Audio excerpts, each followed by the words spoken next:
So with this paragraph, I had to ask God, like, am I a woman who allows, who's following new teachings but never understands the truth? Like, am I that type of woman? Like, those are the kind of things that I ask God. Those are the kind of things that I look for in myself to make sure that I'm not doing these things, or if I am, how to correct them. And thank God, like, there's always correction after there's a list of things we shouldn't be doing or we should stay away from. There's always a list of things following it or before it that we should be doing.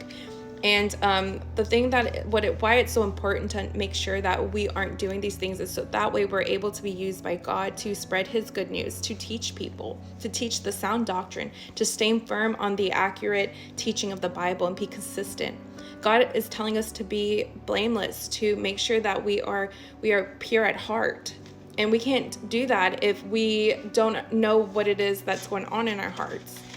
And so in 2 Timothy 3:13-14, it says, "But evil people and impostors will flourish. They will deceive others and themselves be deceived. But you must remain faithful to the things you have been taught. You know they are true, for you know you can trust those who taught you."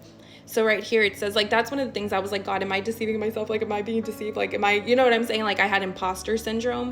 And that's another way that the enemy will attack you too as believers, is that he wants you to have imposter syndrome, so that way you feel like you don't trust yourself, or you're not trusting, you don't have faith and stuff.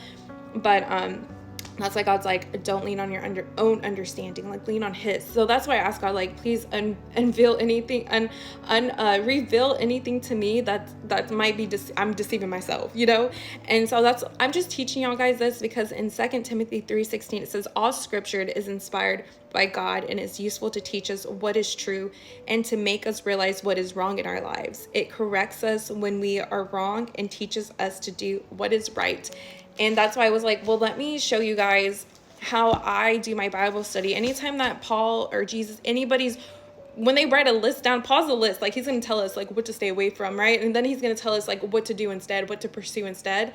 And so that's why I love the Bible so much. That's why I love all the teaching in here, is because God doesn't just let us, like, stand on one leg. Like, he's like, no, like, just stay still. I'll show y'all. So if y'all are in y'all's waiting season, or you feel like God wants you to learn something, or he's trying to reveal something to you, maybe this is something that he's trying to reveal to you, why you might be at a feeling like you're delayed, but really you're just waiting, and he's trying to prepare you in your waiting. And this is a way that he will prepare you, is that he wants you to examine your heart. He wants you to do that, so that way when you go to the next level, you're not going to have all this in your heart.